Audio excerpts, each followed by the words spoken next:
Welcome to the Fans View, KAZI 88.7. Travis Kent, alongside, as always, Douglas Washington to my left. Yes. Douglas, how you doing this morning? I'm doing good, sir. Going good. Hey, I want everyone out there to know, when Travis gets a haircut, you're not even in the room. And he walked into the studio today, and he's already getting compliments, and that validates whoever your barber is. I hope they listen to the show. Let's clip this and send it to him. I thought I was in the middle of a conversation. He walks in, and this lady that was talking to me was like, "Hey, I like your hair." I was like, "Hey, over here." You and I were talking. So, awesome to you, Travis. Thank you. Twisting and tweaking the dials, Jamal January. Hello. Corey is under the weather this morning, so he has opted to not bring that into the studio. Nope, That's Travis, what they all say. There it is. Yeah. We're not. Travis, do you believe it? 'Cause I feel like you believe it. You know, I like Corey. I give him the benefit of the doubt. All right, so That's the only reason, because you like him. that's right. 'Cause this is the time to call in to work.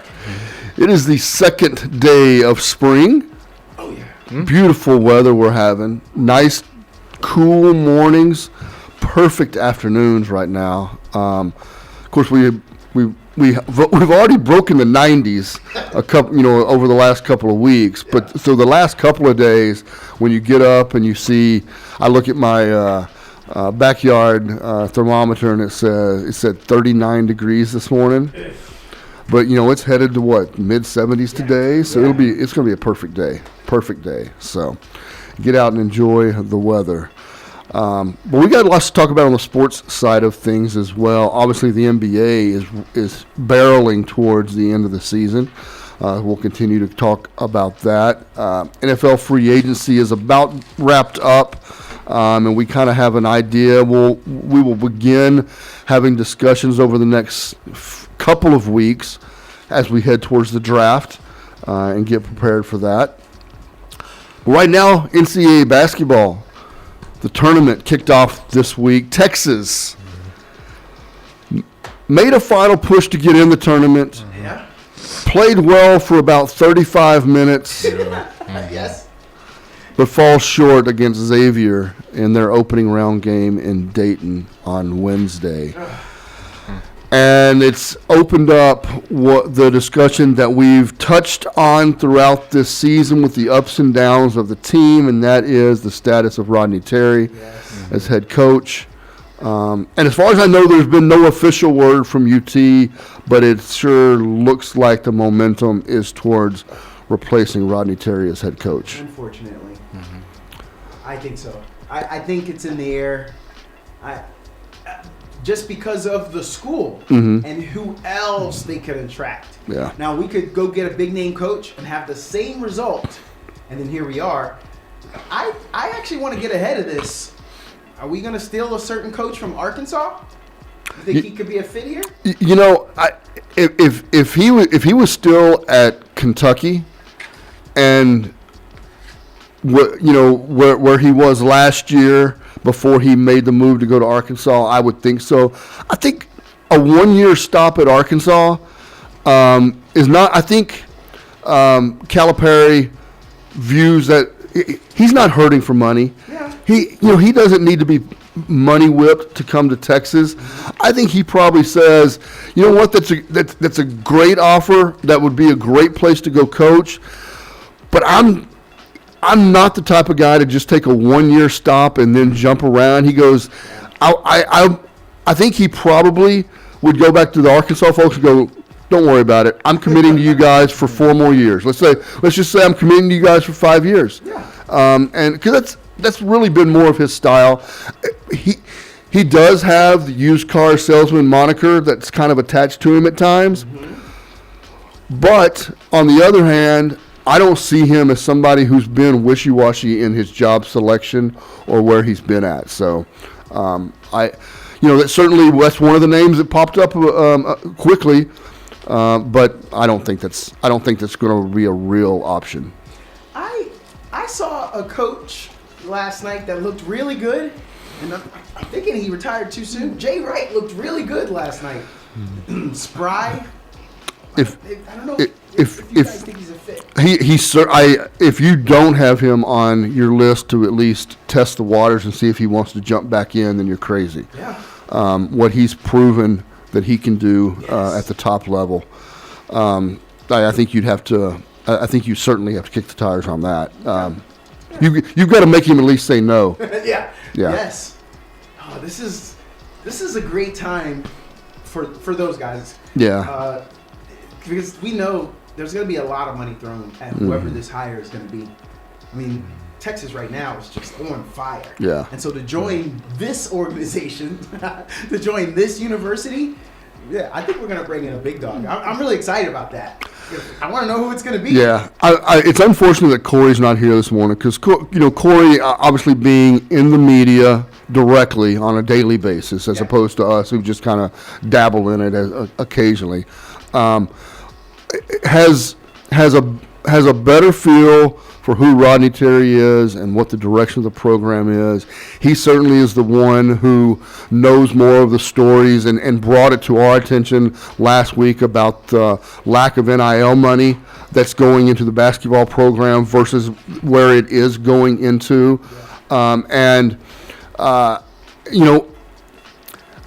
of that being said, as long as that's a reality, then you have to work under those circumstances, and whether it's fair to Rodney Terry or not, it is what it is the hand he's dealt at this point.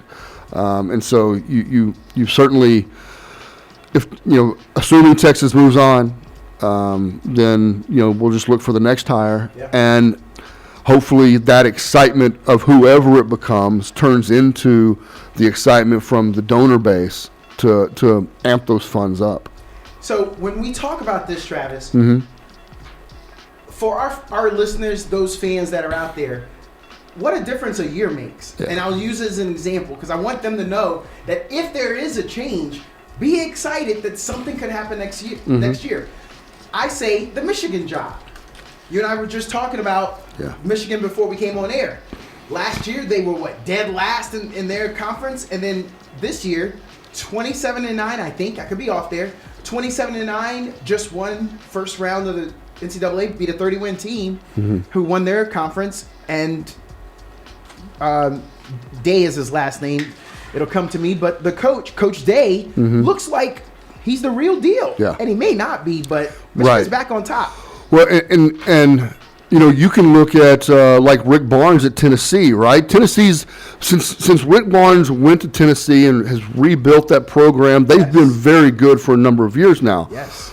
But let's not forget that Dalton Connect was at Northern Arizona. Yes, he was. And so he comes in for 1 year, SEC Player of the Year in that 1 year.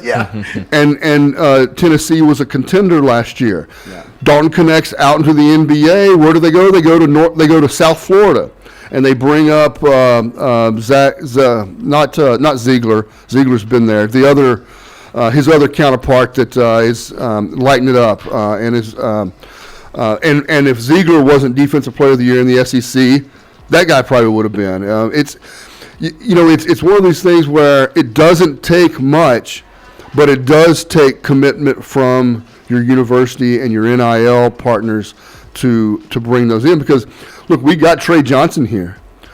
But to Corey's point, it would have been great if we'd had Trey Johnson and AJ Toppin from Texas Tech, right? Yes. Well, we don't get him. Texas Tech gets him, and Texas Tech is still alive in the tournament.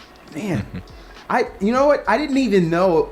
Kudos to you for knowing about the transfers in Zakai Ziegler. Yeah, but you nailed his last name, and they brought in Igor Milicic Jr. Yep. I mean, they're international at this point. They are. They're getting them all. I'm also curious. I saw something last night. The one of the players from UCSD was a top player from New Zealand. I'm starting to see that it's okay. We're starting to get some kids from other countries that don't want to go pro. They're coming in and they're playing.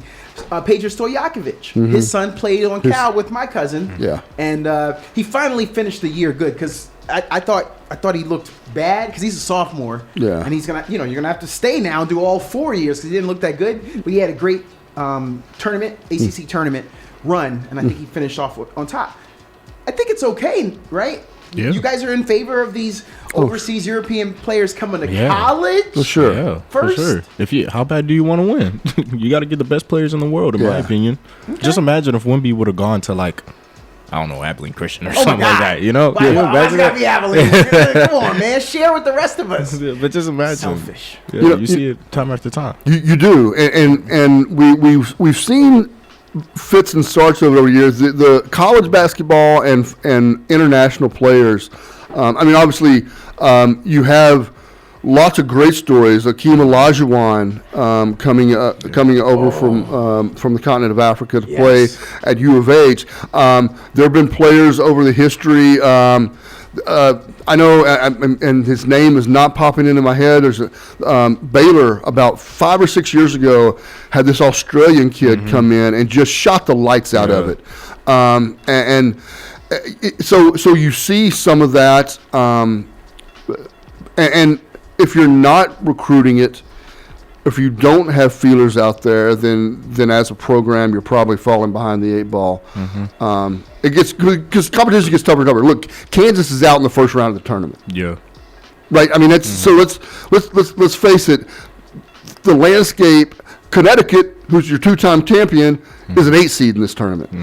Yes. It doesn't take long to fall off the top, and it doesn't take long to rise from the middle of the pack to the top. Yeah. Yeah. And then another thing too, a kid at Duke, they're freshmen, 7'2". He's from South Sudan. Kaman Malak, I think that's yeah. So how bad do you want to be good? Well, he's coming out because they won despite Cooper Flagg being hurt. So all attention went back to that team, and those boys made some money by making that money. I think there's a couple guys going first round off that team. Off Duke? Yep. I really think so. I think they're going to have to come out. Yep. Because that was what you needed to show. No matter how this tournament fans out, y'all lost the number 1 guy in the nation, and yet y'all still won in the mighty ACC. Yeah. Just want to make a quick little shout out. You mentioned Kansas getting knocked off. Kid from Austin went down last night at the very end of the game. KJ Adams. What looked like to be an Achilles injury. But just sending prayers his way. Yeah, non-contact injury as well. Just sending prayers his way and everything. He had a great career at Kansas, and he's been through a lot. But yeah. All right, yeah, maybe you've mentioned him before, so I apologize. Yeah. I was watching last night, and I did not know he was an Austin kid. Yeah. Westlake.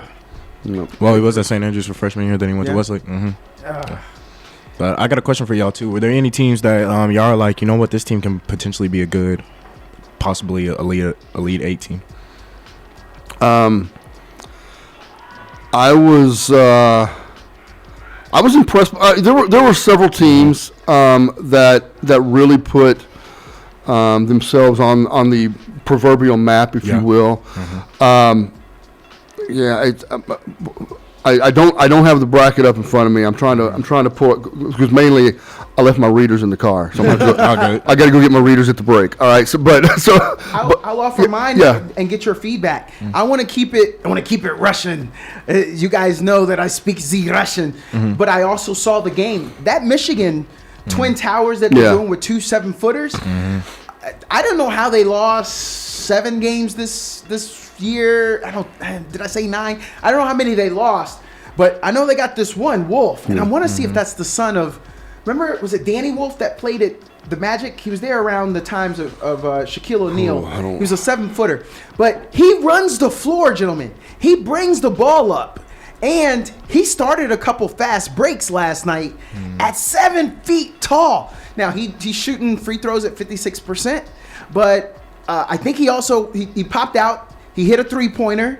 He looks great. 2 7-footers, and they play off of each other.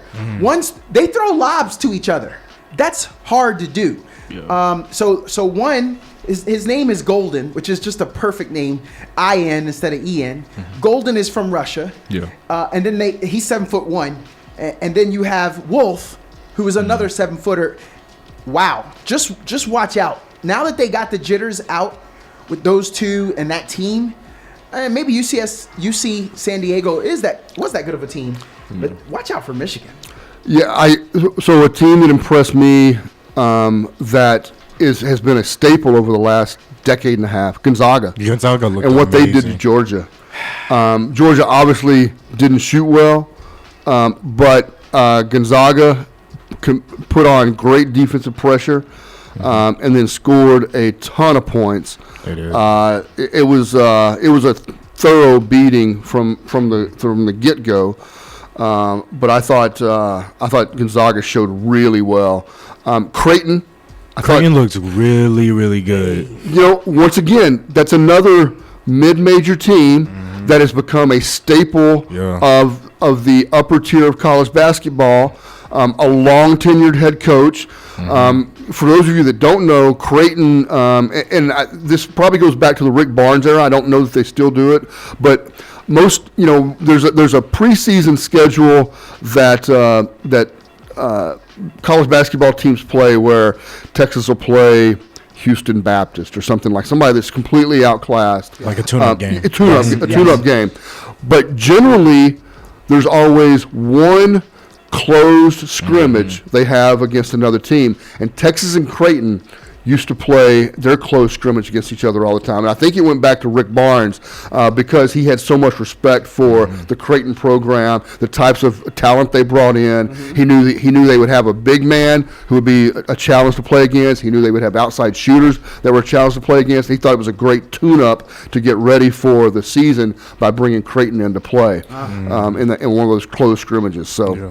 For me, it was Drake University, and here's why. So their coach, it's his first year coaching, and he came from Northwest Missouri State. But when he left, he brought 4 of his players with him. Oh, there it is. Yeah. So then they were playing. They looked really good against Missouri, like playing great team ball and everything. That's the one thing. Come with me, if you want to live. Yeah. And then he gets them to the tournament. He gets them to the tournament, and then they beat Missouri off rip. Like, now, did he do the Deion? No. I'm gonna do it. Did he do the Deion Sanders thing? Hey, I'm coming and I'm bringing my luggage, and it's Louis. Exactly. He brought in guys. We didn't hear about that, but I'm okay with that. Yeah. Fight for your job. Hey, it's been a tough year for Drake. Drake needed a win. Yeah, they did.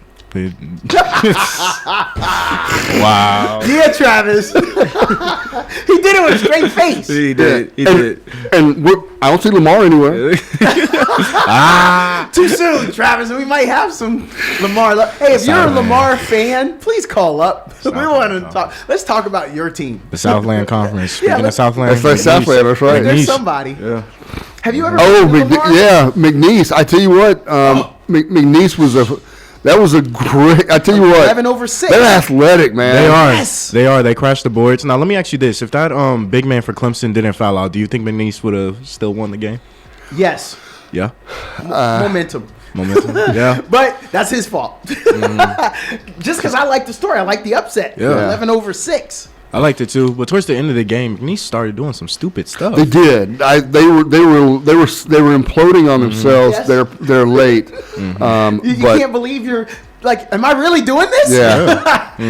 Hey, I remember I was a kid, and this kid came over in my yard. He was picking on a buddy. I told him to stop, and then I had to fight him. He was like in 5th grade. I was in like 3rd, and I beat him. And I remember when I was on top of him, I remember saying to myself, am I really doing this? And then I let him up. And then I thought he was going to want to go again. And that's, I think, what McNeese did. That's to your point. That's what I'm thinking is they were like, did we really do this? And then they started letting up instead of being hungry. Because when you're hungry, you're chasing. But once you're fat and happy, your mind wanders, right? Right. They let that out. Travis. Yeah. I'm also kind of curious if there's a few other teams.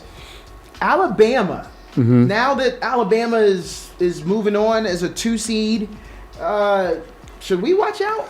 Okay, I'll just tell you, we don't have to come on here and talk about all the, every bracket we filled out or anything. But my tournament final is Auburn versus Alabama. There it is. How did I know that? Okay. Same here. Okay. That's mine too. Okay. I think the two of them have, and I realize what Auburn lost 2 straight, and then but to me they played the most consistent all year long. And I think Alabama's a great matchup for them. And I think they cause a lot of matchup problems. There's a lot of really good teams out there. Look, I think Cooper Flagg's going to get healthier every weekend, and I think Duke is going to be right there in the mix.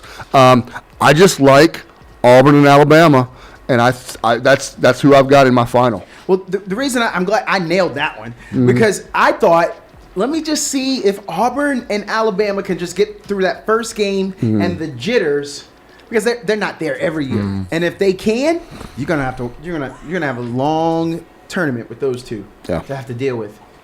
And to your point, now that team, just like we mentioned before, now that Duke has won without Cooper, everyone else just feels that much taller now. Right. So now you can even rest him as a coach and let everyone else get their boogie on. Let homeboy from Sudan get his boogie on a little bit more. And now, to your point, that keeps Cooper a little more fresh because these first couple games back, we got to get his legs back under him, his wind right. Yeah. So give him a little prolonged break.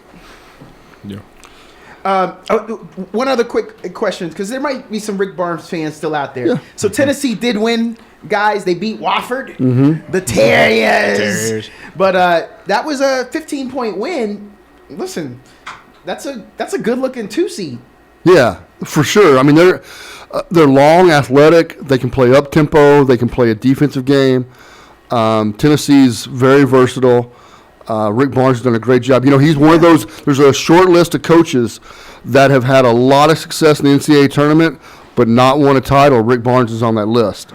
And so, of course, he led Texas to a Final Four appearance, a couple of Grade 8, and a number of Sweet 16 appearances. Just has not found the right combination to win a title. Yeah. But, you know, this is a good team for them. You guys didn't say anything about St. John's, and I'm just kind of curious why, because I know how I feel. And so I want to know why you guys don't seem like you're St. John's pushing. So first of all, and this is a complete.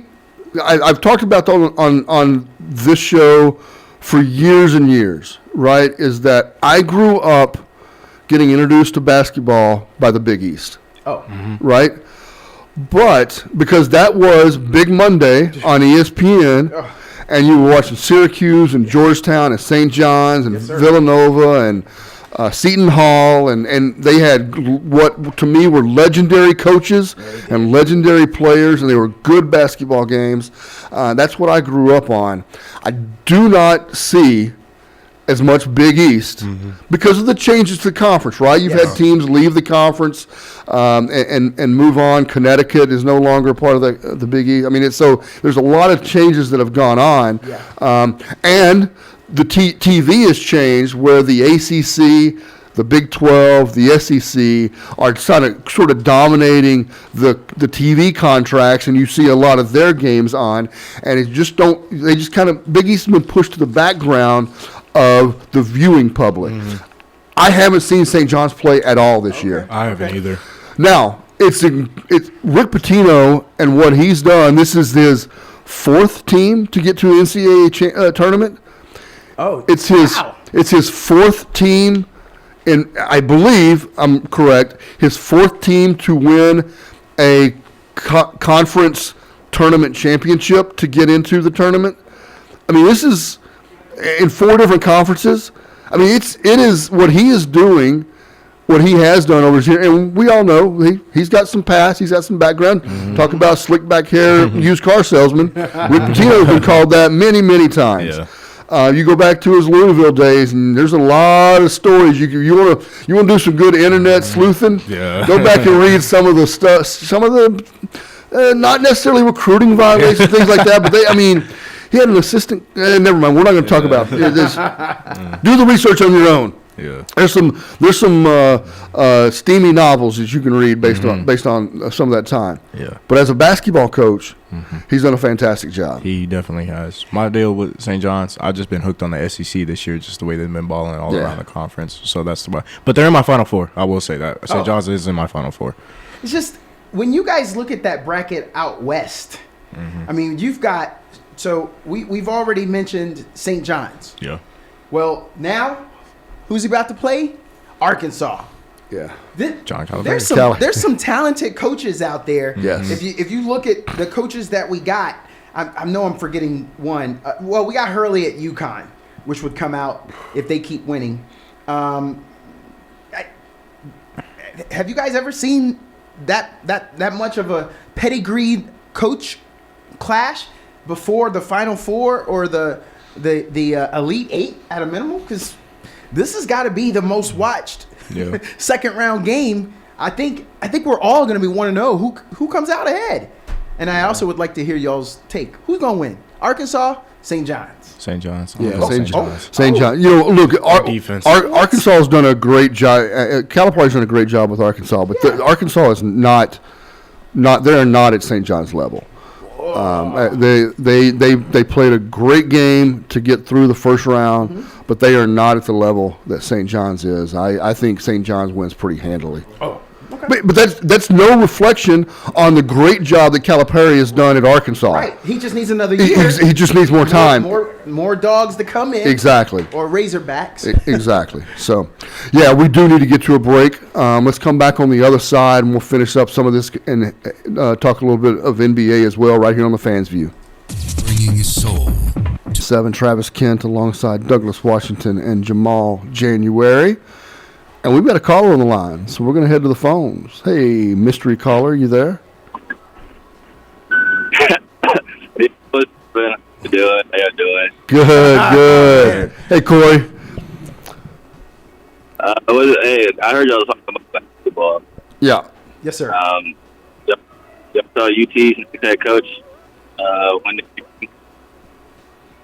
Yeah, we were wondering. What are your thoughts? Well, I was just saying, he's beating Clemson. Everyone's talking about will Wade go to NC State or Man, you are cut. Your phone is cutting out pretty bad. Can you call back in, see if the connection improves? Yeah, got you. Okay. All right. We're gonna let Corey call back in. Sounds like he had a couple nuggets he was going to pass on there. So he mentioned NC State. Where is Rodney Terry from? You guys know where he's from? Because honestly, if he is let go like we think is going to happen, I think some teams would scoop him up. Yeah. I mean, because he's shown that he can do it. He's just at a school where there's a lot of pressure, obviously, if he's let go. Pressure, I think there's some schools out there that might want to kick the tires on that. What? Oh, so Calipari left. Kentucky is in. Mm-hmm. Do you guys think that Mark Pope, following Calipari, has a lot to prove? Yeah, for sure. I don't know that. He played at Kentucky, so they brought a prodigal son home to coach the team. They're going to give him time. He's not under extreme pressure. Yeah. He's putting extreme pressure on himself. I've seen him do a couple of interviews throughout this season. Mm-hmm. He's a very confident person. Yeah. He's a very confident head coach. But I think he's putting more pressure on him than the fan base is. Okay. But he's going to have some pressure. Mm-hmm. Hey, we're going to try Corey again. Oh, this is someone else. Oh, it is. Yeah. That's how popular we are. Mm-hmm. Hey, caller, go ahead. Yes. Good morning. Hey, Pflugerville man, how you doing? Hey, can't complain, man. This is the time the brackets are out and everything started, and I'm keeping my eye on the women's tournament. I got 3 teams that I always like to keep an eye on: Lady Longhorns, UConn Huskies, and South Carolina. I always mention South Carolina. It's something about Don Staley I like. I don't know what it is. The team, I could just drop it. I don't know, but it's just something that I don't know what. It's something about her. Well, anyway, she's real. Yeah, she is. Pflugerville man, I've said it. I've met her in real life back in South Carolina. And she talked my ear off. Like she wanted to be in that conversation, and it had to have been a 15-minute conversation, Pflugerville, man. And so I think that's what it is. I think we all see her authenticity. You know, when the Super Bowl was happening, she's wearing her fandom on her exterior. She's wearing Eagles paraphernalia since she's from Philly. I think that's what we all see, and most of us like that. everyone has haters, but I think that's what most of us like. Yeah, that's true. Well, one thing I want to say too is what I got to do sometime this year, and don't put it off. I've got to get over to the movie center. All this I haven't been over, I haven't got there yet. Oh, yeah. Time I ought to be. I got to go. Everybody says it's one of the best basketball arenas, and maybe in the United States. Now, I want to talk to the powers that be. I saw, how about they do like the men do, put some of the women's teams on CBS, if they're not doing it already. Maybe CBS, maybe TNT or TRU, and then, all these teams are playing. They're going to be playing today, and they're going to be playing tomorrow. Well, some teams you want to look at for a while, and when it's switch to go to another. Powers that be, if you hear it, can you do that for us? I like that you want to talk about the women's side because this I think it's changed, and I'm going to say the Angel Reese, the Caitlin, even now with Juju and Paige Buckets being on YouTube being a sensation. I think a lot of us are paying more attention to the women's game now, and this was the first time I ever did a women's bracket this year. Really? So yeah. So, oh really? Oh yeah. I've never done it. First of all, that's a lot of work, and then it's a lot of stress looking through two brackets. I don't know why I did it. I may never do it again, and I'm not saying to be chauvinistic. I'm just saying maybe I'll flip a coin, and next year I'll only do whoever wins. But that's a lot of stress. I actually struggled when I got to the Elite Eight on like, who do I pick? Yeah, because I think sometime in the bracket, UConn will either have to play, I think it's USC before they get to the Final Four. And it's just like, man, who do I pick? So, yeah. The FYI for those listening, the women's tournament starts today. It does. So they play tomorrow and Saturday, and then Sunday and Monday. So they stagger a little bit so that they have a day of their own for their tournament. And they are carried by the ESPN family network. So ESPN, ESPN2, ESPNU, and ESPN News will carry all of the women's NCAA championship games. Don't they do it a little differently too? Don't the first like two games they play at the home teams? Yes. So UT will be playing. They play tomorrow night. They square off against like High Point. Oh, William High and Point. Mary. William and Mary. William and Mary. William and Mary. That's Hey, it. VA, Yeah. 2 up, 2 down. For those who Yeah. don't know, but they going down. Yeah. But Yes, it is. yeah, so the UT women, and I'm assuming they make it through tomorrow night at the Moody Center. They would then play on Monday at the Moody So Center. it's a 16 and 18 team for those who don't know. William and Mary. Yeah. They're 4 and 12 away, and as you just heard, it's an away game for them. So So I've got this strange feeling since we mentioned South Carolina and Texas. I think somewhere in the back of my mind, I see those two may hook up again. Maybe in the Sweet 16, maybe in the Elite 8. I don't know. They might end up in the Final Four. That's just the feeling I got. I also got an upset in the first round. I got Duke. Not because I don't like them and I'm a Carolina fan. I got Lehigh upsetting Duke. wait a minute. Hold on, That's brother. really bold. That's a 2 and 15 what do you- seed. wow. Flora man. Now, for those, I want everyone to know, he's talking womenens right now. Yeah. That's number Yeah, 2 yeah. Duke. So we also want to remind people. A 29.5-point favorite. Yeah, in case, because it's women's and some people may not know all these specifics, but he's talking about a 2 seed going down. Okay, Yeah. what? Who's the love interest over there in Lehigh, and how many kisses are you gonna get for saying this? What? Hey, I wish it means I could take. But I just got that feeling, man, because I've seen Duke play, like a lot of people, and I've seen Lehigh play. It's just going to be a close game. So I say, not because I hate Duke, because I'm a North Carolina, but I just think that it's upset the first round. Wow. They play in the Patriot League. If all of you don't know anything about them, so they play Army, they play Navy, they play Colgate. Right. Let's see, they lost to Colgate, they lost to Boston, they lost to Colgate again this year. They lost to Drexel, they lost to LaSalle, and they lost to Michigan. It ain't looking good, Pflugerville, man. It ain't looking good. This ain't lacrosse. Patriots League is known for Yeah, thank you, lacrosse thank you. teams. Not. They not finished very- first in their conference. They're 27-6, but that's about all I can give you, brother. To put it this way, the betting odds on that game, minus 29.5 for Duke, right? Yes. So the money line for Lehigh is plus 2,500. So if you bet $100, you would win 2,500 if Lehigh wins. Yeah. To tell you how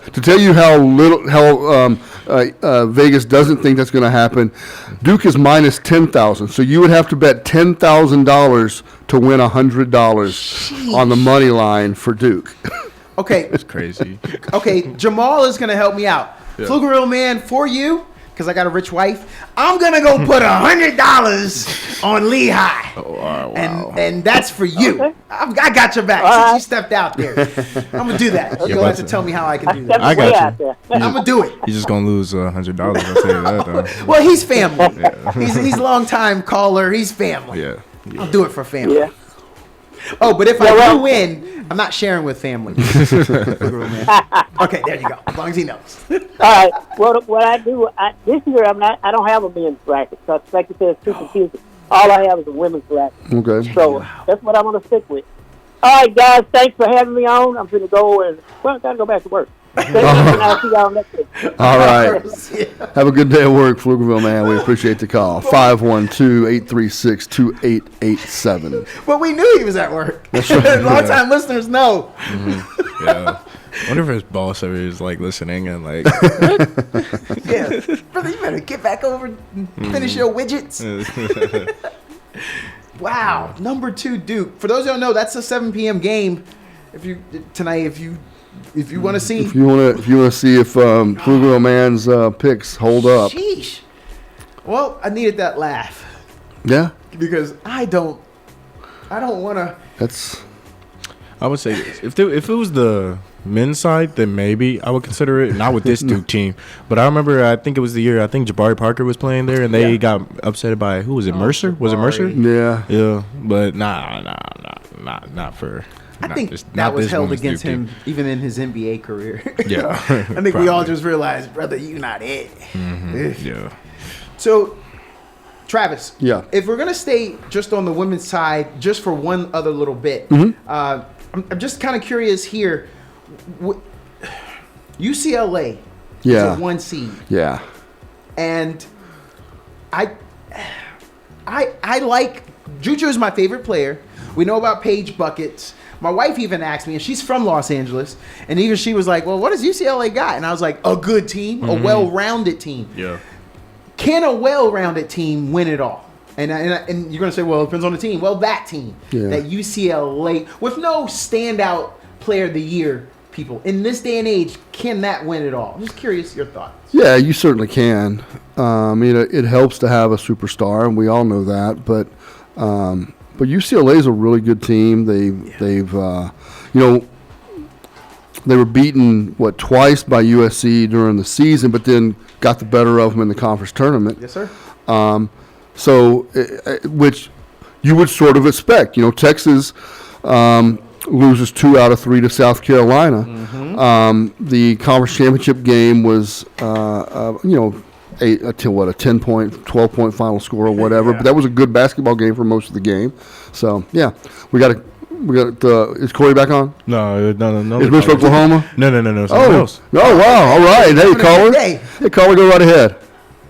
All right, this is Polly Pockets. How you doing, Dr. Oh, D? Hey, Polly Pockets. She also calls into our normal talk show on Wednesday. Wait, are you calling us abnormal? Yeah. Let's just This is say, my normal talk show, man. I don't know what you're talking about. Travis, let's just say, I think you and your crew are special. Hey,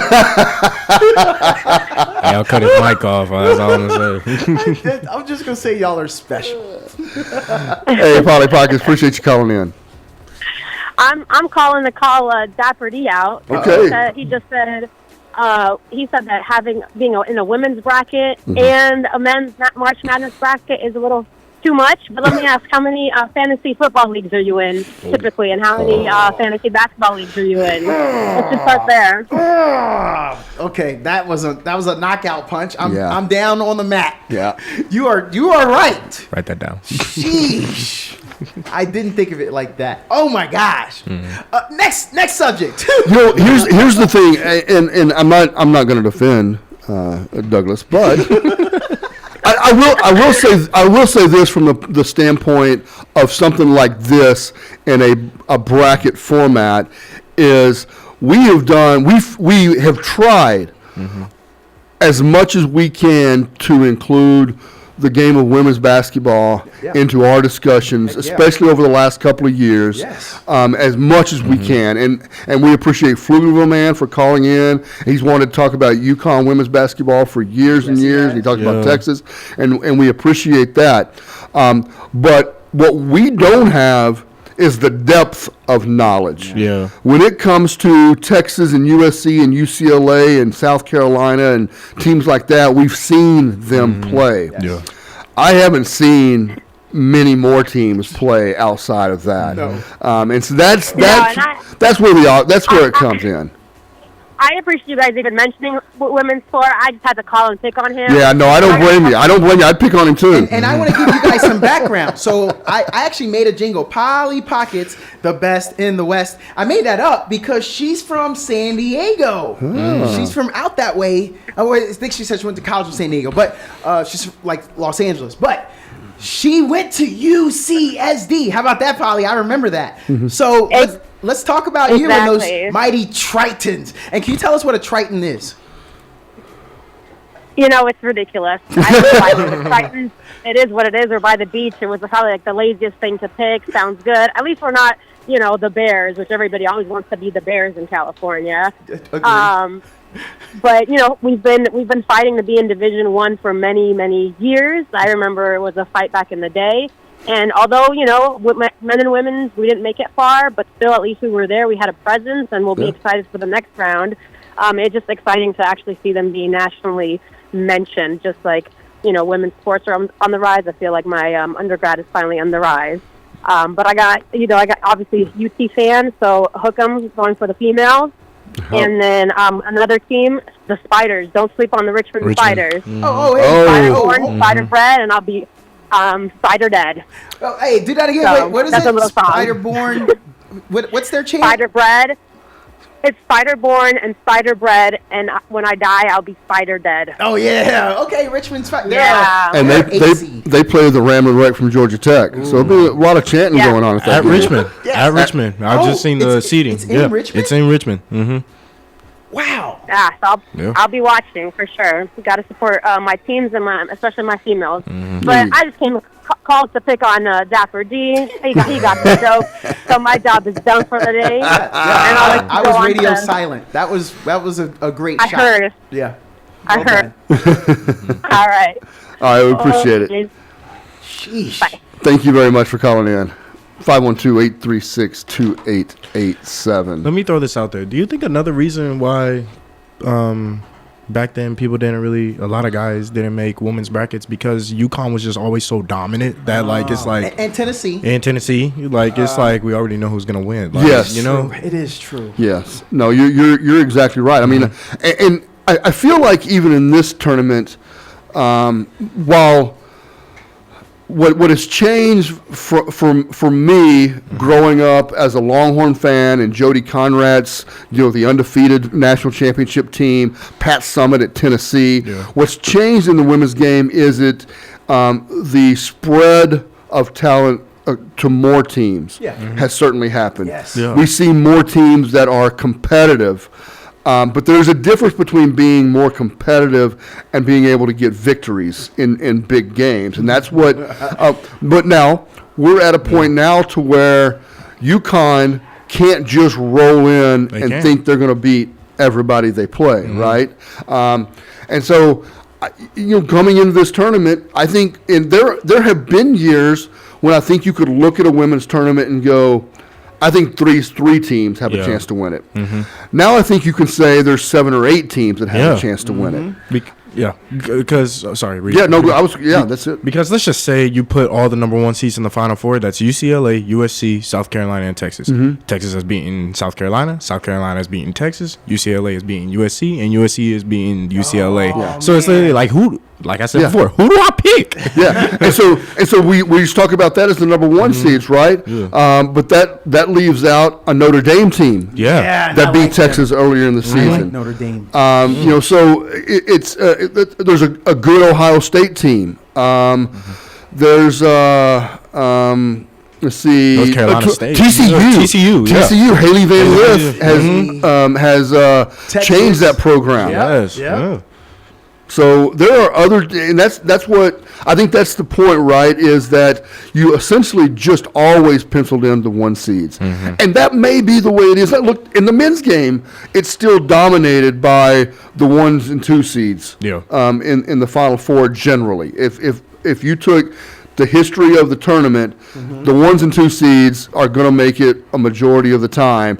It's the 3 and the 4s and some of those that bully their way in is a much rarer accomplishment. It's just the way it shakes out over the course of it. That's why they play 35 or 38 games in a season.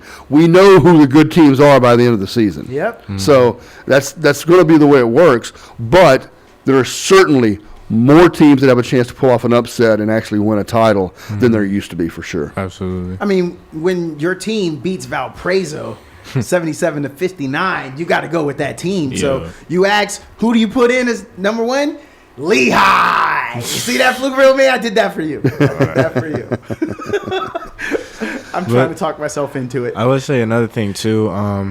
It just because it kind of sucks for these teams that like make the tournament, like a team like say on the men's side. Give me a small name, a small team. Robert Morris. Robert Morris. Like Robert Morris will make it, and then due to NIL, all those players would just enter the portal the next year. Because I remember who was that? I think the coach from Miami resigned because he was like, "Man, I got the guys to the Final Four, and all of them entered the transfer portal. It's like I can't do this no more, man." Like,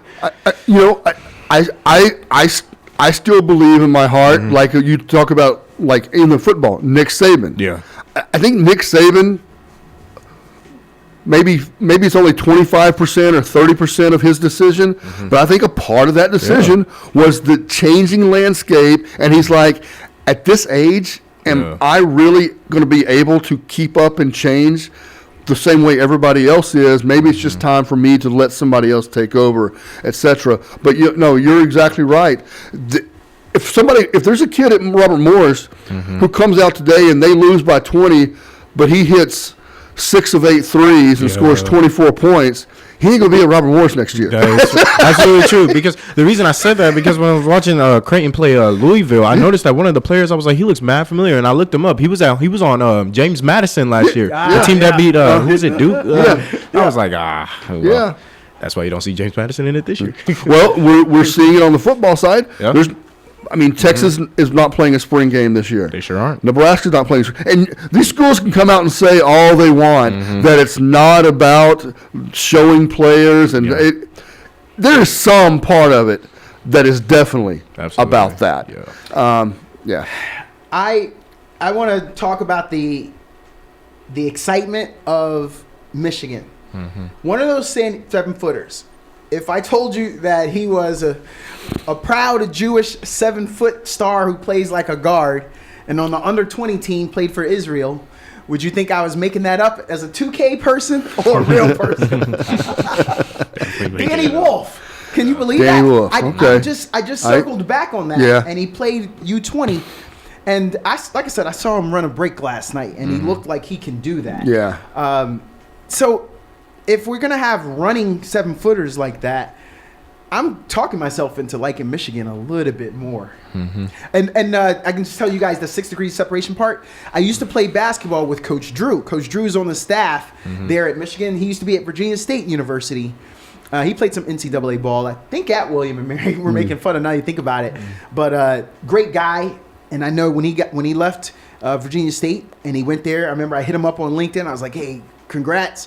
And now I saw him last night on the broadcast. And I was like, hey, Coach Drew. So that's my guy. I might have to switch it up and go for Michigan. So at Michigan A&M in round 2. Oh, I like that. That is, so you're talking about a team with 2 7-footers, and you're talking about the best offensive rebounding team in the country. Oh, that's gonna be a great clash. Wow. Got some great. All right. I'm Yeah, happy I missed March is that. here, man. Yeah, that's right. That's right. Do you think that we should start, Travis, maybe having some holidays for March Madness, the day after the Super Bowl? If it's going to stay on a Sunday, maybe that Monday becomes a holiday. Like this Friday, should this be a holiday? I mean, it's one of those things that they talk about a lot, right? Should the Super Bowl really be on Saturday?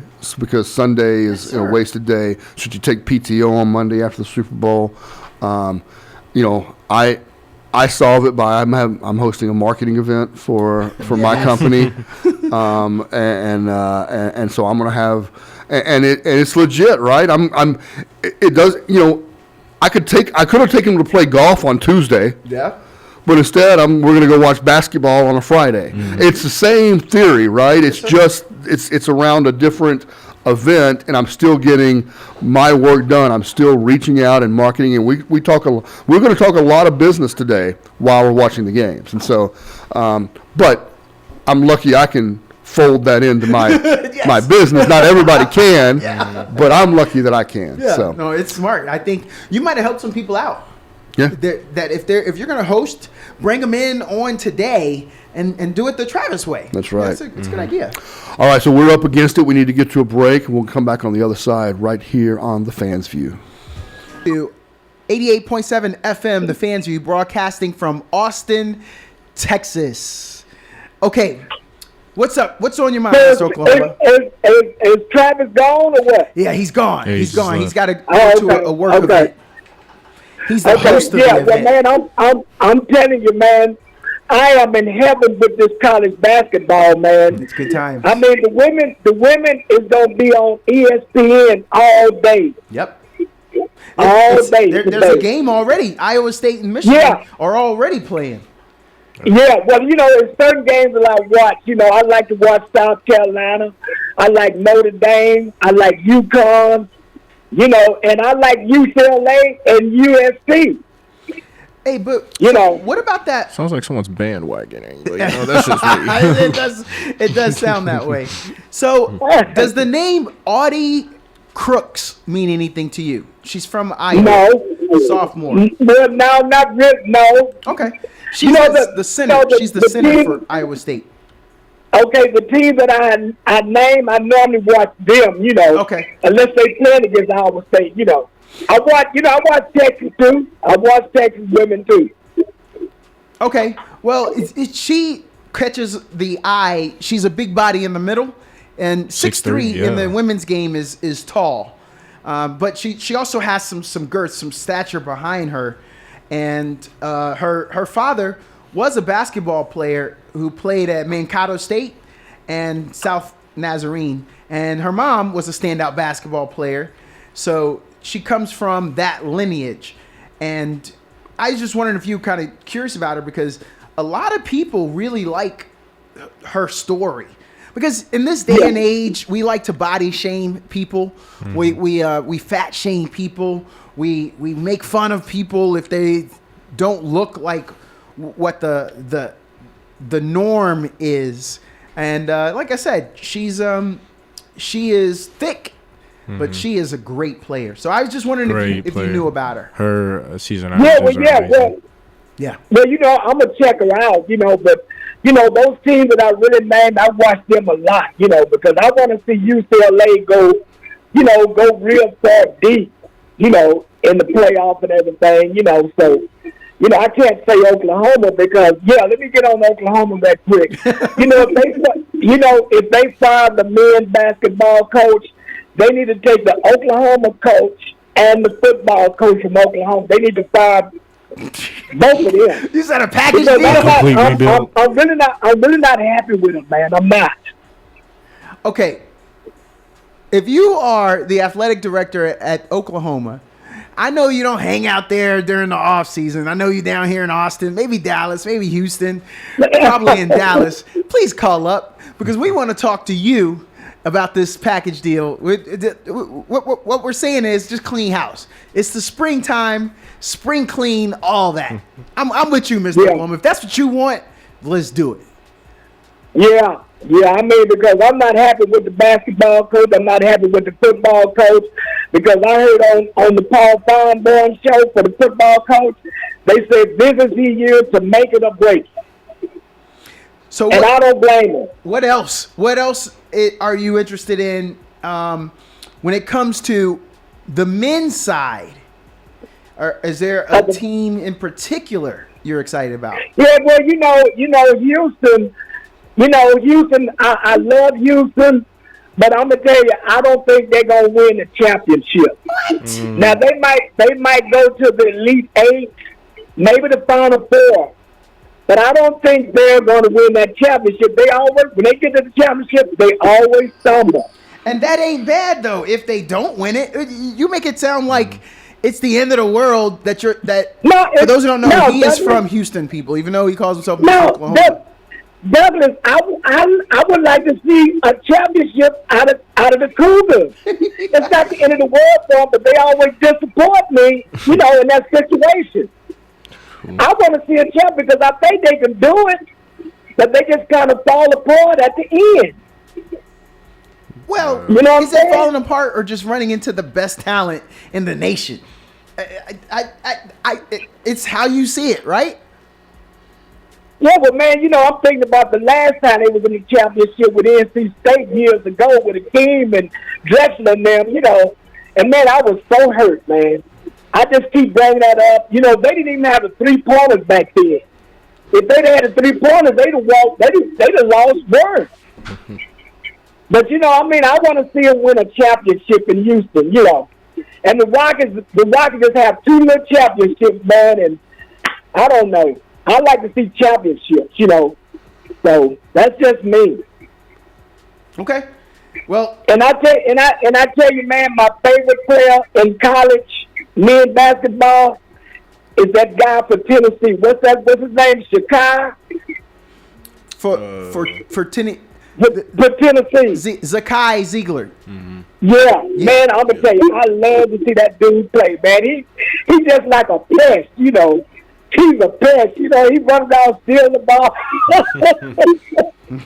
Yeah, that's my favorite thing, men college basketball at this time. Okay, I just want to talk to you about one other little thing then, since we're talking college basketball. If you have to see Pitino and Calipari going up against each other, who do you got in that win? Oh man, I really don't know. I like both coaches, I know, me too. I like both coaches because they're legends. Well, the reason I asked you that one in particular is you're always big on a coach in their first year can't do much. So when I was saying that, like I was saying Deion going to the NFL, Marshall Faulk, these guys also said that too. Now, it's a tenured coach. So if Arkansas pulls this off and goes on a run, would you be shocked? Is that coaching? Is that talent being guided in the right direction finally? Well, what if Arkansas goes on a run? Would that sway you? I think it's got to be, if they go on a run, it's got to be good coaching. I agree. It's got to be good coaching. Because I like to see the coach for Houston go on a run. I think they got the talent, man. I really do. They definitely got the talent. They got the talent, but when they get to that Final Four and they lose in a championship, oh man, I'm just I said not again, Yeah. And I don't expect Oklahoma to go that far, men or women, So that's just my thought. Yeah. And I want to tell y'all 3 are my favorite radio talk show people. Oh. Y'all 3 was there. I put it like that. That's my opinion. No, we appreciate it. We are trying our best. Every time we get in here, we literally think, how can we make this fun for everybody Yeah. listening. The diehards, we try not to go too nerdy with it. So we try to Yeah. tell the stories and keep everyone interested. So, and that's hard Yeah. to do, because if you could go into a niche, and because it doesn't sound like the station manager is going to kick us off the air, and we could just nerd out. But yeah, we do try to spread the wealth and talk about it all. So we appreciate you saying that. Yeah, and you know, sometimes people make comments. You know, I don't think you should really tell a caller you made a stupid comment. We all make stupid comments. I don't think that's right, man. I really don't think. Has anybody ever done that? I think that's kind of sarcasm, man. You know, Yeah. you know, for the caller to say that, and I don't think that was fair. I really don't, because I have never ever called you guys a stupid comment. Nope. You know, people say the wrong thing sometimes. Maybe to you, but not to the caller that said it. I don't think it's fair that person to say that. You know, to your point, we are talking statistics, we're talking facts, and then sometimes we do offer our opinion. And over the 2 hours that we're here doing that, I mean, if I did, like, as an example, if I said look, that Bronny James is a good player, and someone wants to call up and tell me how stupid I am for saying that, they, to your point, they should check themselves, because that's my opinion. Right. And that's right. I mean, again, what is the expectation for a dude taken in the second round with the 55th pick? What is the expectation? Because I've never heard so many people get so excited over a 55th pick before. Yeah, and Mr. January, I want to tell you about track and field. I want to tell you, man, I do not like indoor track and field. I ran track indoors, and I never did like it, man.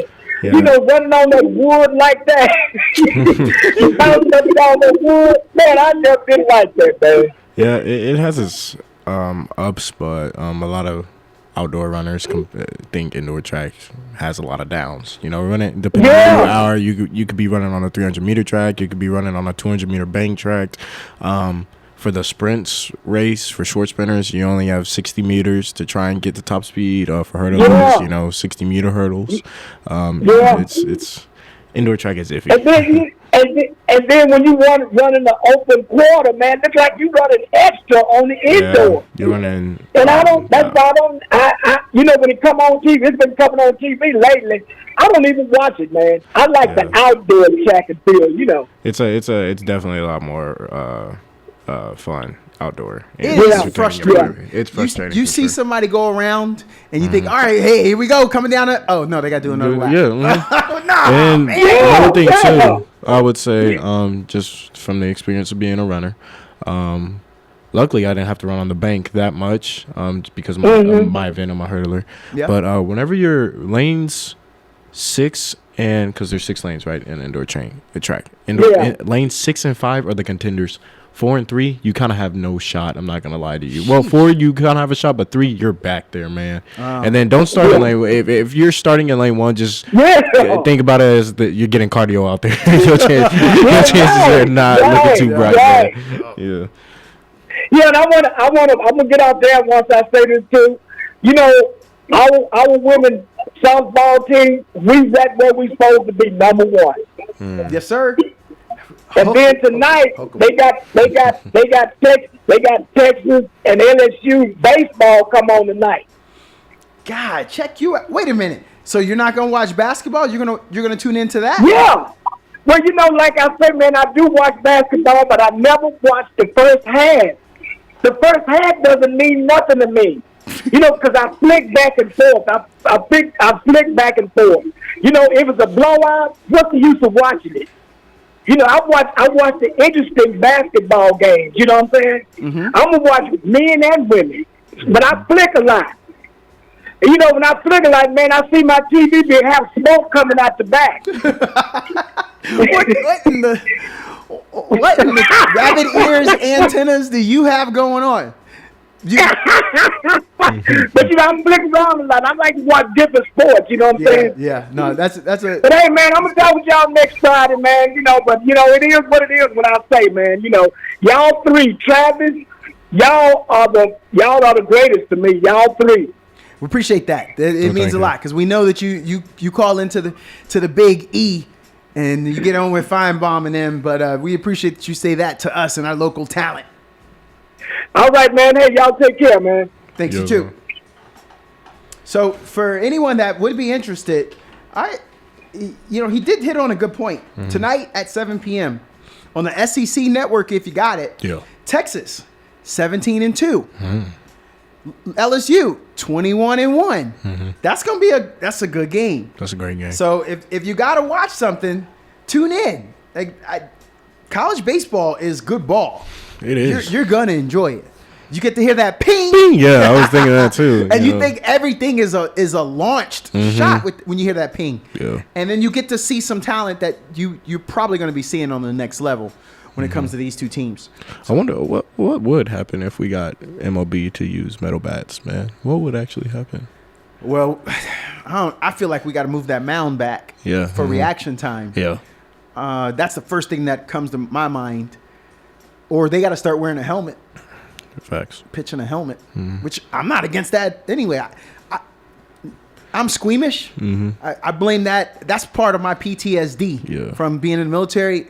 I can't watch stuff like that. I can't watch people getting hurt. Yeah. And I've seen too many pitchers have those comebackers. Yeah. Hit them in the head and in the face. Nah, I'm gonna need a helmet. We wouldn't see, who was it? I think it was Bo Jackson. We wouldn't see Bo Jackson be snapping the bats. It's so funny. Like it's a stick. I had my players at the batting cages the other day, and I took a bat, and I was like, "You guys, you better stand in there and get some." And I took a bat, and I acted like I was going to do the Bo Jackson, and then one girl said, "Nah, I want to see you do it." So she was calling my bluff. Break the bat, you won't. No, I'm not gonna. Have you ever broke a bat? No, never have. I'm not a power hitter. I get a lot of infield hits and then leg it out. I was fast. You're fast. Yeah, I was a base stealer. But I was baseball fast. Yeah, same. Not track fast. I was you. When my time playing baseball, I was more so known for my glove. I could catch any ball that came at me. Hey, wait a minute. Not your wheels? I mean, I was known for that too. I didn't really get introduced to the outfield until I got to middle school. Okay. More so, I was always playing shortstop or pitcher. Okay. So yeah, those were always my main deals. You had an arm. I did, but then as I got older, the only ball I could throw was a fastball. I never really tapped into the training of trying to throw other balls and stuff like that. It's all about that finger placement. Yeah, so it was just, I remember my coach put me on the mound one time and he was like, "What kind of balls you throw?" I said, "Fastball." That's it. Okay, yeah, everyone just got that. What else you got? And then I got the this thing I call L fastball. Yeah. Yeah, and then like eventually like there was one team we were playing, they were just racking up on me and I was like, "Oh man, I'm struggling." Yeah. No, when that scouting report is out, we know. I mean, we talk to our players even at this level. We know if we know what they got, we let them know. Hey, she likes to go bottom left, and a lot of people reach for it, but just when that bottom falls out, let it fall out. Don't reach for it. Don't go for it. So we got a great show still lined up for you guys. We're gonna have as many calls as we could take. You could call in at 512-837. 2887 512-836-2887. I want to ask you a question. What's up? How about Rodney Peete catching a ball down the line and the opponent not even getting a glove on it on the wall? He recently was at a Dodgers game with his wife, and Holly Robinson Pete got on social media and was like, "My man was saving me," but he caught the ball, and the Major League Baseball player, could not get it, lost track of it. But Rodney had it the whole time, caught it, and then played it off like, "Hey, what you still reaching for, dog?" Plays over. Is that cool or what? Yeah, it is. I like it because Rodney Pete's a quarterback, right? Yep, played for Detroit. I mean, unfortunately, he went to a few teams. But yeah, he had his chance in the league. I think he played at USC. Was his college ball? Yeah. But that's a good feeling, man, to be able to do that stunt in front of your old lady like that. All right. There's one other little thing I want to ask you about, and I want to see if this is going to take you down a hole or not. Last night, the leading scorer for the Los Angeles Lakers was Mr. Bron James. Bronny James. He actually is LeBron, everyone. He is named after his dad. But, yeah, if I told you LeBron James was leading scorer last night, would you bat an eye? No, it wouldn't shock me. I mean, LeBron didn't play. Nope. Nor did Luka. Nope. Dalton did play. Vanderbilt did play. Vanderbilt did. And then Vanderbilt is turned into like a bench role player. Yes. So like that doesn't shock me that he didn't really do too much.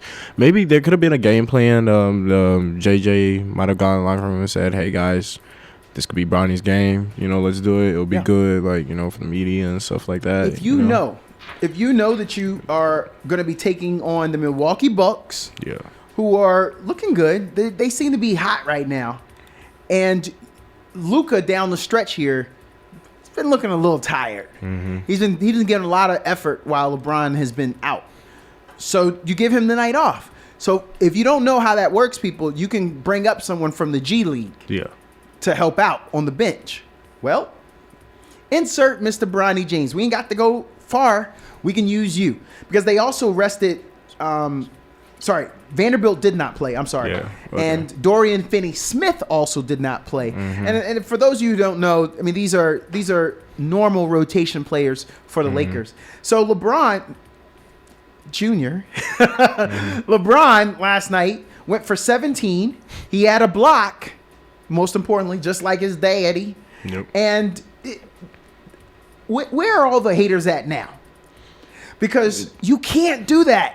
None of you who are out there who hate on Bronny can go into an NBA game and get a block first, but be the leading scorer on your team at 17. And he tied with Dalton Connect, but he had 17 points, 1 block. He had 5 assists, 3 rebounds. And the best thing about those 3 rebounds, they were all defensive rebounds.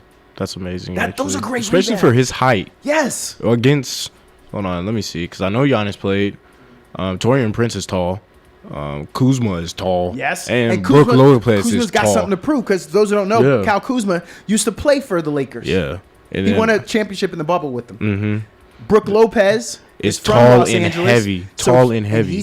He always has something to prove when he plays the Lakers because that's home. That's home cooking right there. This is actually really impressive. Now Yeah, that I look it at is. And Jericho, Texas, well, he didn't play. Jericho Sims didn't play. So if I told you that there was a guy that played 3 minutes in an NBA game and went 0 for 1 in the 3-point and didn't get anything else and he got a foul, you would laugh at that guy, right? Yeah. But that ain't Bronny. That's a dude named Tyler Smith who played for Milwaukee. And you know what? Tyler Smith was taken in the draft the same year as Bronny, before Bronny. Wow. He was the 33rd pick. I didn't know that. Bronny was the 55th pick. You know what I'm saying? Wait, come on, people. I'm here for it. I want to hear it. Go ahead and give me all that LeBron James Jr. hate, if you will, because I want to hear everybody saying Tyler Smith shouldn't be in the league. Tyler Smith should go down. Tyler Smith got here because his daddy. What are you talking about? Yeah, if I'm a Laker fan and I'm looking at this box score, I would tell you this. Props to Bronny. But then one player I'm looking at that I would be mad disappointed in is Cam Reddish. So Bronny got the 17 points, and he played 30 minutes. Yes. Cam Reddish played 22 minutes, went 1 for 6, 0 for 1 from 3, and only had 2 points. Cam Reddish, for those that don't know, was from Duke. He played with R.J. Barrett and Zion. Drafted by Atlanta. Lottery pick. 10th pick. Yeah, lottery pick, too. Who some would say that they thought was the steal of the draft because Cam Reddish apparently has an amazing shooting range and a shooting motion and shooting ability. But right here, you can't tell. and he's been in the league for 5 years. He has. So by default, you're a veteran. 22 minutes? 22 minutes, and that's all you can do. Man, you got dudes on this box score who had less minutes. Someone at He's bigger than Bronny, too. Yeah. He's 6'7". He's 6'7". He's a tall dude. Yeah, dude had Trey Jemison III, 16 minutes, 4 points. I mean, that's still more than Cam. Yeah. I mean, I just want to know where the haters are and what you got to say. Because again, if you don't like Bronny James, you're a hater. because you can't tell me any other 55th pick that you hate. And I just brought up Mr. Smith. There's a 33rd pick that you should be hating on and asking, how is he in the league? I mean, like you said before, it's a jealousy thing, because you look at, you got in the league, but if your last name wasn't James Jr., would you have gotten in the league, And you got to look at other things too. The world may never know. And then other things that people put into factor when they look on the hate of Bronny James, like, your dad confronting Stephen A. Smith. Yes, sir. There's times to be a parent, and then there's times to be a professional basketball player. And then another thing too, there were other players that were better than Bronny. The whole world knows that there were other players that were better than Bronny that didn't even get drafted at all. So. How about this? If I told you that there was a kid named Jace Pippen, and he plays on a team that's in the NCAA tournament right now. He plays for Michigan. Yeah. He's from Chatsworth, California. For those you don't know, they ain't necessarily the hood. What would you say about him? I mean, I don't think that you would complain about that guy, but we all know who his dad is. And if he makes it to the league, are we gonna complain about him? So it's these are the things. I don't know why we do have to entertain that kind of talk. He's here now. We as I said, the world may never know because that's the hypothetical. We here now, and it actually happened. We're gonna go live on the air. I lost him. You wanna know that was the 56th pick. And they're like, "Hey, bro, I was wrong. I'm just one pick after him. Talk about me. Talk about me." I don't know who that was. All right, we got to go to a break. Call back in, and you can wait until we come back. You're listening live from Austin, Texas. The Fans View. That's Jamal James. 1-2. He cut it. He cut me. Jamal January, we appreciate you over there. Always. Tweaking dials, pushing buttons, taking calls. The Millennium Falcon. That's what he's doing. Yep. He is steering the Millennium Falcon as we speak. I'm Douglas Paul Washington II. This is the Fans View. Thanks for joining us. So, men's NCAA tournament. It's officially on and popping for the day right now. Baylor and Mississippi are going at it. We got it on our TV here. That's on CBS if you want to see it. That is a 10-10 draw right now. They're still in the first half and about a little over 14 minutes left in that one. If you're going to be paying attention a little later, Duke is going to take the court at 1:50 our time here in Central Daylight Time.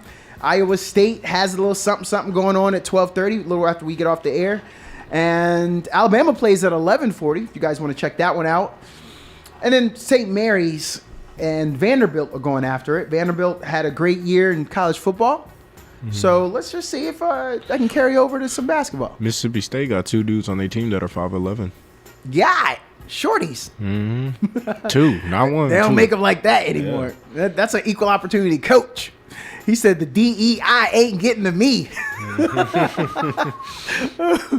Nah, they here because they can play. I did not want to hook up anybody. That's awesome. So I want to get to a couple of little things. We got to talk a little NFL. We are now at the point now. It's all I hear. Shedeur Sanders is sliding, bro. Oh, in the stock. That's all I hear. I've seen his stock go down. Yes. I've seen it go up. I've seen it like just bounce around. It just because we've talked before. We think that, or you think that he's telling some teams to not draft him, right? Yes. And I'm just taking a wild guess, but I think one of those teams is the Browns that he's saying that they were saying, yeah, don't pick me. But at the same time, the Browns they signed Miles. They need a quarterback. Well, even though they just traded for Kenny Pickett, I think. Yeah. Kenny Pickett, and then they still have Deshaun on that outrageous contract. So it's like we're kind of stuck with what we got. So why do we need to add another QB to the room? Same time, if there's a guy that you think is better than the one you got there right now, I think you should go get him.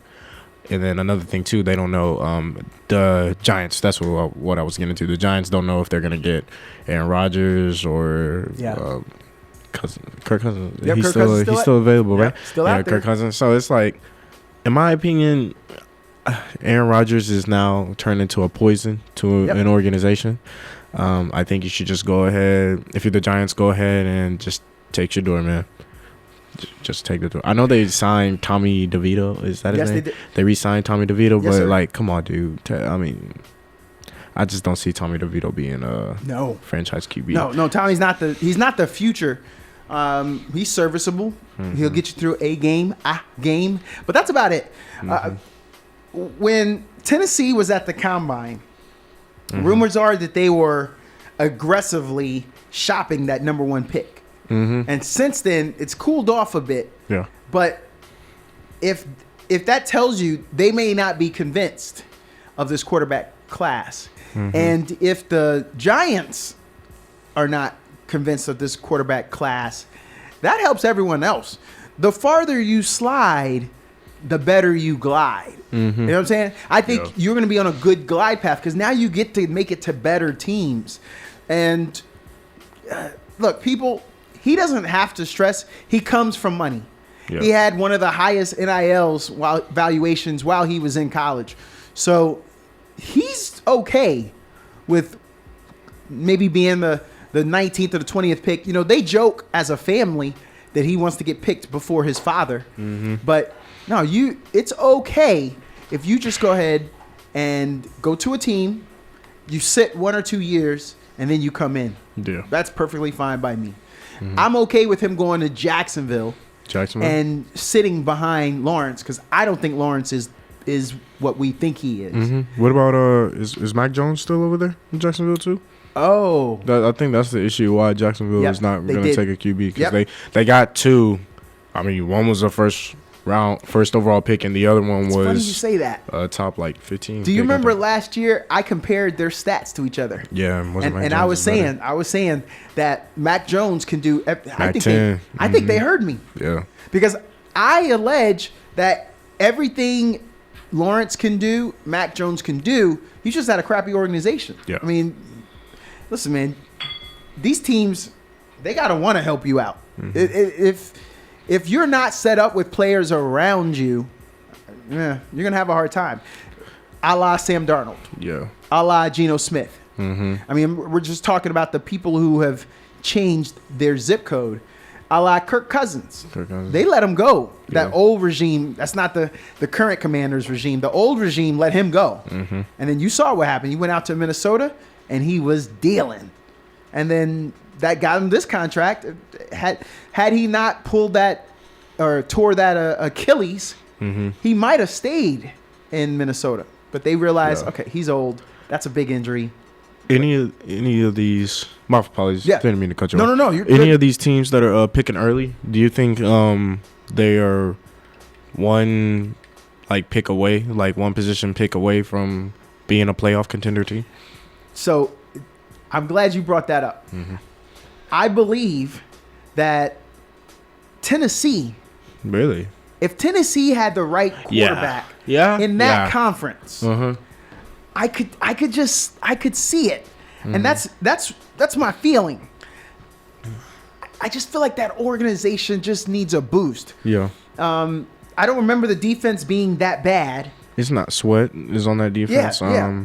They just picked up that edge rusher from Seattle. I know that because my friend is a Tennessee Titan. One of my close friends is a Tennessee Titan fans, and I don't really remember they got good receiver. They got Ridley still there. Oh yeah, Ridley, and they got Trey Boyd if I remember correctly. He's on that roster too. At tight end, I don't remember what they have, but I believe New England could be a player away, just because. They're healthy. They believe in the run game. They've got capable backs. Yeah. No superstars, but capability. Their wide receivers aren't bad. Demario Douglas isn't that bad. Yeah. I mean, you got to get the ball, man. Look who's throwing the ball to him, but he's serviceable. So I think respectability. in that conference. So that just means, because we don't know if Miami's going to stay healthy. We don't know if Miami's going to And stay healthy. We know Buffalo's going to be good. And we don't know what's going to happen with the Jets. Nobody knows. Go catch lightning in a bottle with this quarterback and an organization we know, when they have the pieces, they're talented. So, yeah, I would say New England is another. So I'm looking at CBAsports.com right now. Travis Hunter is projected to be a Patriot right now with their fourth overall pick. If that happens, that's what Christian Gonzalez on one side, Yes, Travis sir. Hunter on the other. Yes, sir. And then on the offensive side, you would have Drake May. Who is it? I think it's one of those Washington receivers. I want to say it's Polk or McMillan that's on that team. I think it's Polk. Okay. Jalen Polk.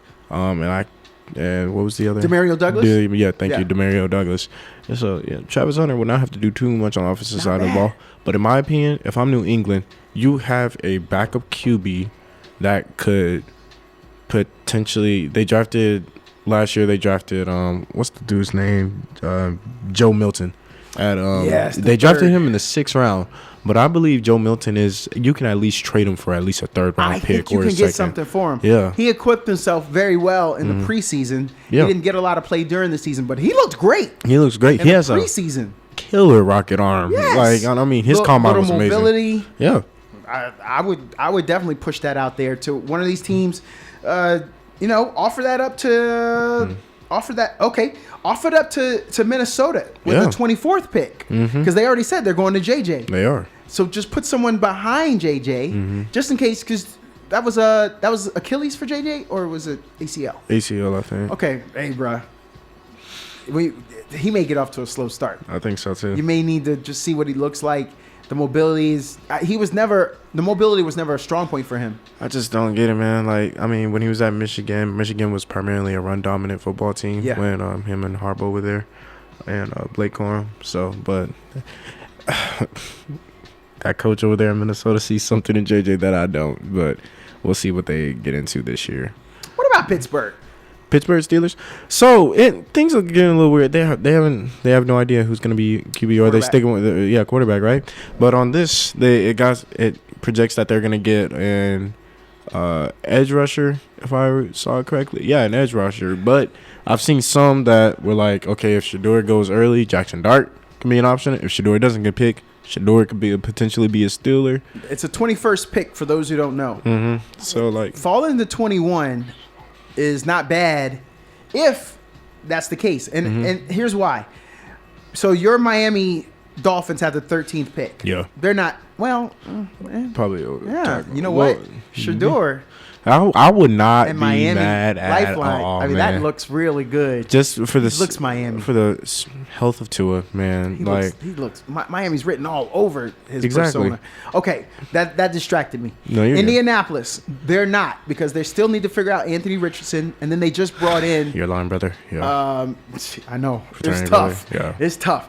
And then they just brought in Gardner Minshew. They sure did just bring So- him. Gardner Minshew is a good backup QB. I agree. He's a great backup. I'll give you that. Very I'll give him that capable. Very capable. identity. He's a great backup QB. Atlanta is good. They got They Michael are. Penix, They are. and right now they still have Kirk Cousins. Yeah. So And then they won't. got weapons everywhere. Yes, they do. Drake London, Bijan, what's his name? McLeod, I think. Ray McLeod, is that his name? Yeah. Yep. Yeah. They Arizona, no, they're not going to do anything. No. We're all the way up to the 16th pick. Cincinnati, no, we definitely know they're not going to do anything. Put anybody. They just paid Joe. What so about they're not gonna the- put anybody behind them? What about the Bengals? Ain't that pick? Yeah. No, that's what I meant. Oh, Cincinnati. Oh, my gosh. Yeah. I don't know why I thought Were you said looking Seattle. at Seattle? Yeah, I was And looking at thinking of Seattle. Bengals? Yeah. Yeah. Okay. So Seattle's next at 18. Yeah. They need. I don't hate it if that's what you're going to do. You brought in a Sam Darnold who's been around the world, and I can't think of anyone else that has shrugged that off. Yeah. So he comes in. He's still relatively young. He know what ugly looks like. He can let you know. And then if it doesn't work out with him, no big whoop. If you got to go with Shador. Hot take. The Seahawks are in a complete rebuild, and I think Sam Darnold next year might actually have a horrible year. It will be a horrible year. And another reason I say that too is because I remember when I first started on this show, Corey would always talk about it's such and such's prove it year. It's a contract year coming up. And I never really took that into accountability, how a player could just come out of nowhere and just play outstanding. You know, we saw Kirk Cousins do it. We saw Sam Darnold do it. I'm going to even throw his name in the pot. We saw Dak do it last year when his contract year. Even Tua do it with Tyreek Hill. So, like, I don't know. I think now that prove it year is over, I think Sam Darnold's going to just go, man, I made money. I'm just feeling good. I don't even care. Against him, bro. Exactly. Like, I feel like a lot of these well, not a lot, but majority NFL players are starting to realize, man, if I get paid, I'm good. I don't care if I win a championship. We're not on the. I know that I'm on the Panthers, and I know we're not the Chiefs, but at the same time, I'm making $50 million.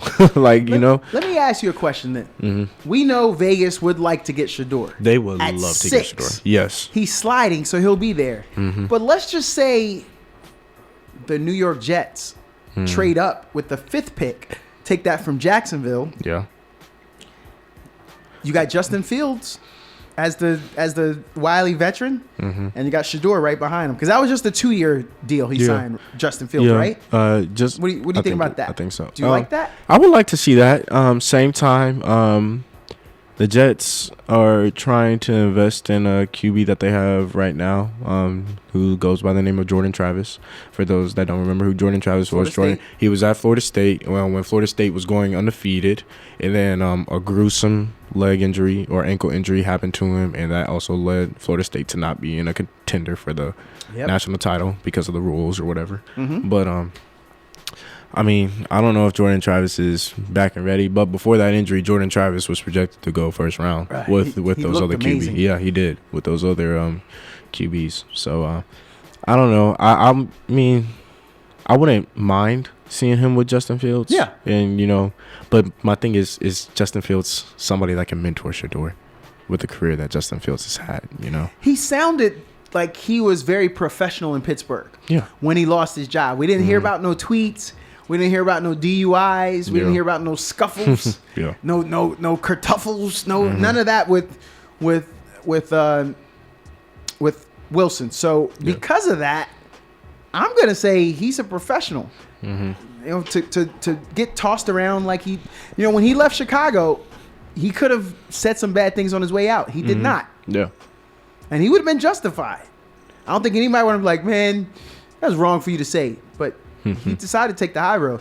So I think there's an air of professionalism that he embodies that could pass. He could be a good mentor for 2 years. Justin would have been justified. I see what you did there. So when we look at those are some of the teams I think that are one player away. Yeah. You know, Carolina's not going to go get a quarterback, so nothing there. New Orleans at 9. They need help. They may. I mean, in my opinion, I'm gonna say this. I mean, yeah, Spencer Rattler's there. And he didn't look good though, bro. He didn't. And Derek Carr, I think Derek Carr is just, they need to just move on from him. I say go get a QB if you're New Orleans. Wow. Okay. Well, that's going to be something that we are all looking forward to. April 19th is the draft, everybody. So if you want to see it, tune in, because trust me, we're all going to be staring. We can't wait to find out how this is going to turn out. We're pretty excited about it. We're going to go back to some NBA just quickly. 512-836-2887.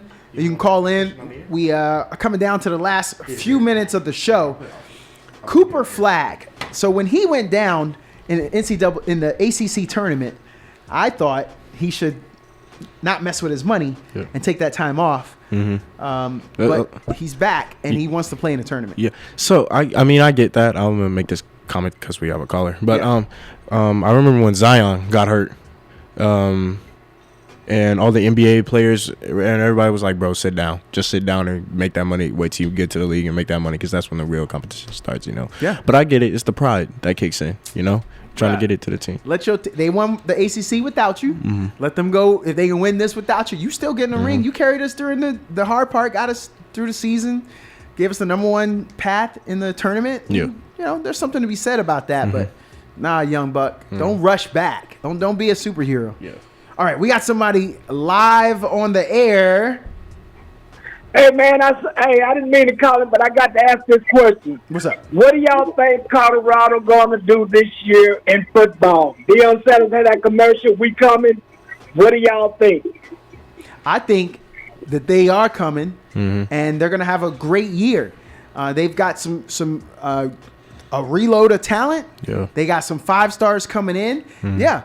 My short answer, I think they're going to look real good. And I'm gonna say it, the quarterback room is definitely better this year than it was last year. Only reason I'm saying that is because, one, they got the 5-star not Julian Sands, excuse me, I forgot his name, but they got a 5-star coming in, and they got a veteran, experienced quarterback coming in from Liberty, Caden Salter, who is more mobile. He is more. I can't make that claim. He is more mobile than Shador. Does he throw better than Shador? No, but that's just the reason why I think the quarterback room is better, because two-headed monster is better than one. But otherwise, they still got to go to the Big 12. Tech got a lot, and I mean a lot, of great recruits out of the transfer portal. We can't count out Arizona State after winning it. And then even Iowa State. And let me just say those two teams again, because in the preseason, I think those two teams were actually at the bottom of the preseason rankings. Iowa State and Arizona State, and they both made the Big 12 championship game. So, but I think Colorado will hopefully be more prepared this year. They've got the number 12 of the ESPN 300. His name is Julian Lewis. Thank you. That's his name. And a lot of people said that Shador used to hold on to the ball for too long, but this dude is known for being very decisive, and that thing comes out quick. So, and he's a runner. He's more of an athlete than Shador was. Yeah. So we're going to see a lot more run-pass option, some horizontal screens. Just that's in essence a run play. Or you just hurry up, getting the ball out to the exterior. Or we'll see a lot of scrambling based off the line. And it's a strong arm, so he's going to be throwing that thing down field. So that's a quarterback a lot of people wanted. He could have gone to any team. He's number 12, people, of the 300. And just to give you a little bit of a Ohio State got the number 10 quarterback, Julian Sands. Now Taven St. Clair. Oh, he's going to be back up this year too. Julian Sands. Alabama got number 2, and Michigan got number 1, Bryce Underwood. Michigan needed that badly. And then Deuce Knight went to Auburn. USC got 44, so they're eating. Yeah. I just want to say, Achilles Smith Jr. is coming out in this draft, everybody. Is coming he's graduating this year. He is the son of Achilles Smith, who played at Oregon, who then went to the NFL and played for Cincinnati. So that is really cool that he's going to get a chance. Okay, one more question. Okay, since Jack Venables is on the hot seat, what do you think they're going to do? Hey, I'll see y'all later. I had to get them questions out, but I need to know what Oklahoma going to do. So, I'll see y'all next week. All right, thank you, Mr. Oklahoma. All right, so the man asks a question. I'm going to answer the question. If I was Cal Whittingham at Utah, I might be thinking about going to Oklahoma. What are your thoughts on that one, Jamal? Remember, Cal Whittingham used to be at Stanford. Yeah. Just kind of curious. Your thoughts on him? They went 8-5 last year, and his career record is 67%. He wins, which is pretty good. Let me tell you, in comparison, that is one of the top 5 of players here. Mike Norvell at Florida State, right there. It's right there with his. Of course, at Oregon, they only had 1. That's higher than Steve Sarkisian. That is. So I'll put that out there. Go get him. I would also say this. If I was the coach at Kansas, Lance Leipold, now he was only there for a year, but they went 9-60 before he got there, and he had them at 9-4 last year. So I would jump and take that money and come to the SEC. I would too. It's just one or two other. Yeah, go ahead. Kurt Signetti at Indiana. Yeah, Indiana. Had a good year. Now's the time to bounce, homeboy. Yeah, because everybody's expecting you to do that again. Everyone's expecting you to do it again. I'm pretty sure all them players at Indiana are leaving, are dipping. The quarterback, he's in the draft. Kurt, I forgot his name, but he's in the draft, and So like the players from the portal, or they're probably already gone from the portal. I think go ahead and go get a bigger Mike opportunity Gundy, Oklahoma State.